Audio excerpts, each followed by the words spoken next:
ನಮಸ್ಕಾರ ವೀಕ್ಷಕರೇ, ನಾನು ಸೌಜನ್ಯ ರಜತ್. ನೀವು ನೋಡ್ತಾ ಇದ್ದೀರಾ ಆದ್ಯನ್ ಆರ್ಟ್ ವರ್ಲ್ಡ್. ನಿಮಗೆಲ್ಲ ಹನುಮಾನ್ ಚಾಲೀಸದ ಬಗ್ಗೆ ಗೊತ್ತೇ ಇರುತ್ತೆ. ಹನುಮಾನ್ ಚಾಲೀಸವನ್ನು ಗೋಸ್ವಾಮಿ ತುಳಸಿದಾಸರು ರಚಿಸಿದ್ದಾರೆ.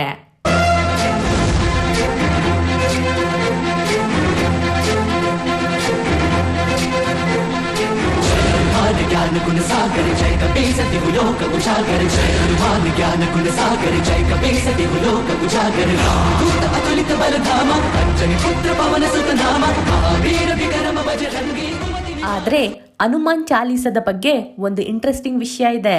ಹನುಮಾನ್ ಚಾಲೀಸದ ಒಂದು ಶ್ಲೋಕದಲ್ಲಿ ತುಳಸಿದಾಸರು ಸೂರ್ಯ ಮತ್ತು ಭೂಮಿಯ ನಡುವಿನ ಅಂತರದ ನಿಖರವಾದ ಲೆಕ್ಕಾಚಾರವನ್ನ ನಮಗೆ ನೀಡಿದ್ದಾರೆ.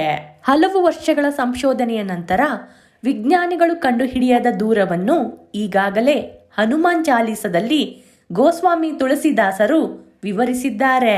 ಅದು ಹೇಗೆ ಸಾಧ್ಯವಾಯಿತು ನಿಜವಾಗ್ಲೂ ಗೊತ್ತಿಲ್ಲ. ಆದರೆ ತುಳಸಿದಾಸರಿಗೆ ಅಷ್ಟು ಶಕ್ತಿ ಇತ್ತು ಅನ್ಸುತ್ತೆ. ಈಗ ಆಧುನಿಕ ಲೆಕ್ಕಾಚಾರ ಮತ್ತು ತುಳಸಿದಾಸರ ಲೆಕ್ಕಾಚಾರವನ್ನ ಎರಡನ್ನು ಕಂಪೇರ್ ಮಾಡಿ ನೋಡೋಣ. ಆಧುನಿಕ ಲೆಕ್ಕಾಚಾರದ ಪ್ರಕಾರ ಸೂರ್ಯ ಮತ್ತು ಭೂಮಿಯ ನಡುವಿನ ಸರಾಸರಿ ದೂರ 149 ಮಿಲಿಯನ್ ಕಿಲೋಮೀಟರ್, 93 ಮಿಲಿಯನ್ ಮೈಲುಗಳು. ಅದ್ಯಾಕೋ ಭೂಮಿಯ ಕಕ್ಷೆ ಪರಿಪೂರ್ಣ ವೃತ್ತವಿಲ್ಲ, ಆದರೆ ದೀರ್ಘ ವೃತ್ತವಾಗಿದೆ. ಕೆಲವೊಮ್ಮೆ ಭೂಮಿಯು ಸೂರ್ಯನಿಗೆ ಹತ್ತಿರವಾಗುತ್ತೆ ಮತ್ತು ಕೆಲವೊಮ್ಮೆ ಅದು ದೂರವಾಗುತ್ತೆ. ಸೂರ್ಯ ಮತ್ತು ಭೂಮಿಯ ನಡುವಿನ ಕಡಿಮೆ ಅಂತರ 91 ಮಿಲಿಯನ್ ಮೈಲುಗಳು, 147 ಮಿಲಿಯನ್ ಕಿಲೋಮೀಟರ್ಗಳು. ಇದು ಜನವರಿ ಆರಂಭದಲ್ಲಿ ಸಂಭವಿಸುತ್ತೆ.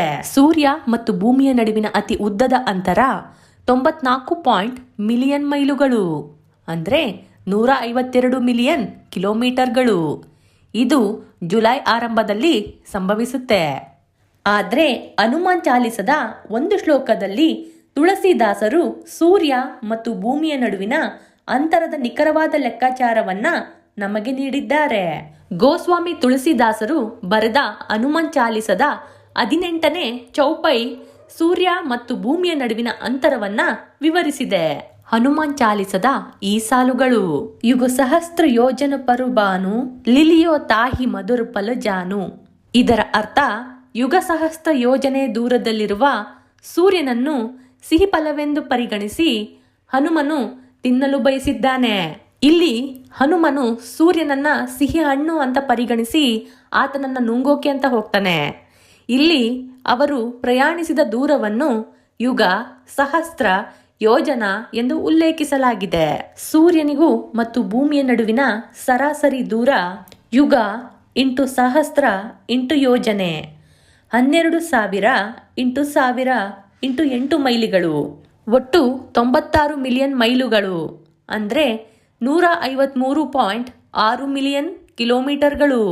ಈ ಲೆಕ್ಕಾಚಾರದ ಮೇಲೆ ಗೋಸ್ವಾಮಿ ತುಳಸಿದಾಸರು ಸೂರ್ಯ ಮತ್ತು ಭೂಮಿಯ ನಡುವಿನ ಅಂತರವು ಸುಮಾರು 15 ಕೋಟಿ ಕಿಲೋಮೀಟರ್ಗಳು ಎಂದು ತಿಳಿಸಿದರು.